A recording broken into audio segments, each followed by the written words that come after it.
Il est 8h, bon réveil.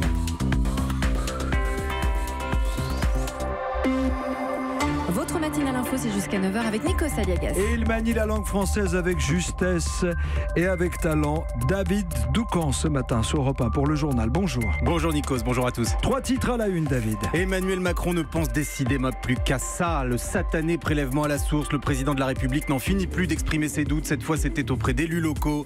Témoignage surprenant dès le début de ce journal. Il y a des jours où il ne faut pas se louper parce qu'aujourd'hui, c'est aussi remaniement. On connaît cela par cœur. Jusqu'à l'annonce, le petit monde politique et journalistique sera en ébullition. Mais les Français, eux, qu'en pensent-ils? La réponse dans un instant. Et puis cette information Europe 1 qui aurait pu s'ajouter à la liste des mécontentements de Nicolas Hulot. On attendait un ambitieux plan de promotion du vélo pour toute la France. Lors d'Autriche nous révélera qu'il est vidé de sa substance. Europe 1. On n'avait jamais vu Emmanuel Macron aussi torturé. Le président s'est une nouvelle fois épanché. C'était hier en marge de son déplacement de rentrée scolaire à Laval auprès d'élus locaux. Notre correspondant François Coulon a pu recueillir le témoignage de l'un des confidents. Écoutez, le député UDI Yannick Favennec. Les doutes qui minent le chef de l'État sont tout aussi politiques que techniques. Moi, je l'ai trouvé très soucieux sur cette réforme, de la façon dont les Français vont appréhender leur feuille de paie à partir de janvier. Il nous a dit que les conseillers ne sont pas les payeurs. Ceux qui le poussent à faire la réforme ne seront peut-être pas là demain pour le défendre. Moi, je lui ai dit, mais à ce moment-là, pourquoi vous ne rendez pas obligatoire la mensualisation? Il nous a dit que c'était peut-être une des portes de sortie.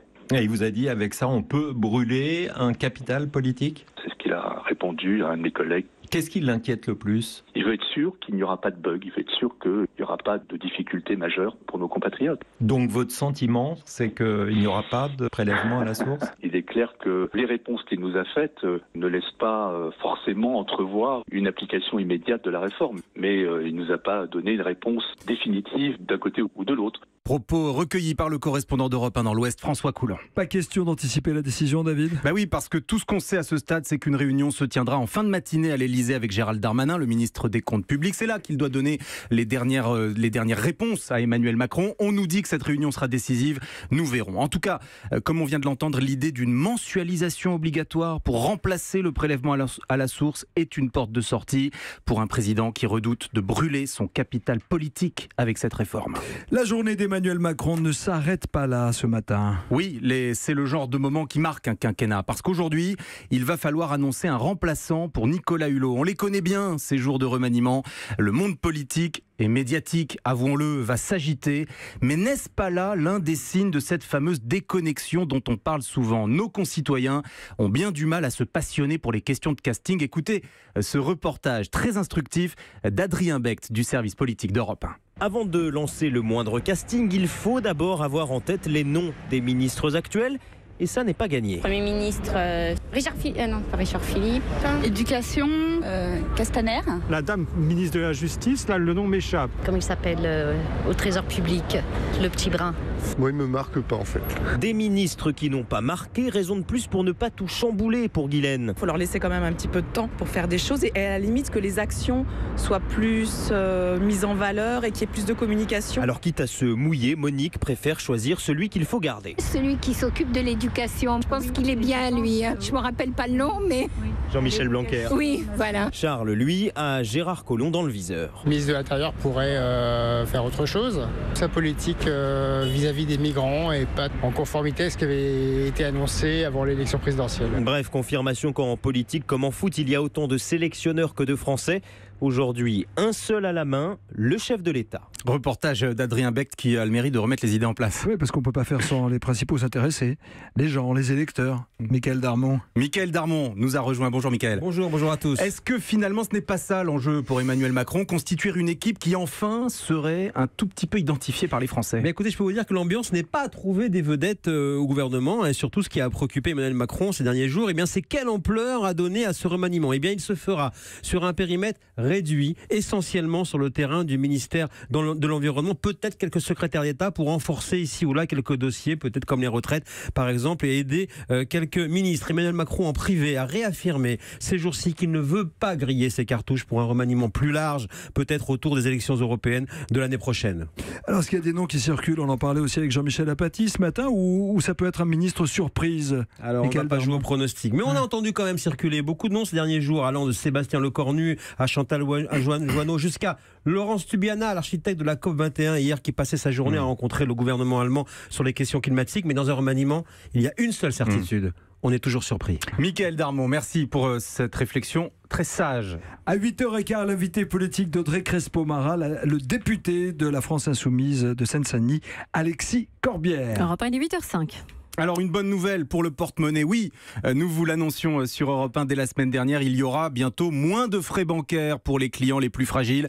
C'est l'accord obtenu hier soir par Bruno Le Maire, le ministre de l'économie. Les banques s'engagent à ce que les frais d'incident ne puissent plus dépasser 200 € pour leurs clients les plus précaires. À suivre, Info Europe 1. Le gouvernement a-t-il vraiment envie de promouvoir le vélo ? Apparemment la réponse est non, on vous explique pourquoi et c'est bien dommage. A tout de suite. 7h, 9h, Nikos Aliagas sur Europe 1. La suite du journal David Doucan avec cette information Europe 1 sur le plan vélo. Oui, depuis les assises de la mobilité, il y a un peu moins d'un an, on croyait que l'État allait mettre le paquet pour promouvoir l'usage de la bicyclette. Le plan vélo devait être annoncé ce vendredi. Selon les informations de l'Ordre d'Autriche, cette présentation est reportée et surtout, le contenu des mesures est très décevant.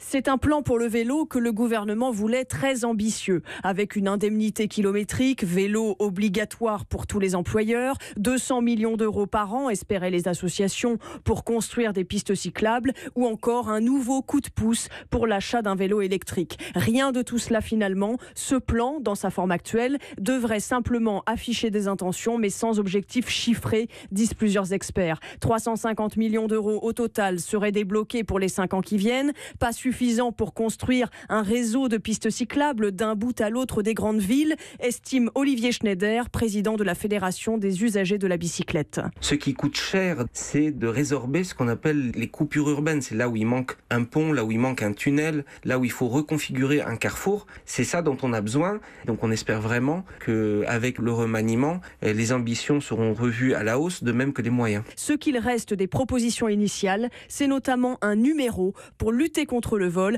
Quand un vélo neuf sera vendu, il aura un numéro d'identification comme les scooters et les motos. Les informations de la spécialiste environnement d'Europe 1, Laure d'Autriche. Et on en parle depuis le journal de 7h. Un très puissant typhon vient d'arriver sur les côtes du Japon, David. Oui, le cyclone Jebi est le plus violent qui ait frappé l'archipel depuis 25 ans. Pour l'instant, les transports et l'activité des entreprises sont très largement perturbés. Nous aurons le plaisir après-demain de retrouver nos champions du monde. Oui, les Bleus affronteront l'Allemagne à Munich dans le cadre de la Ligue des Nations. Ce sera sans le capitaine, vous le savez, Hugo Lloris est forfait sur blessure.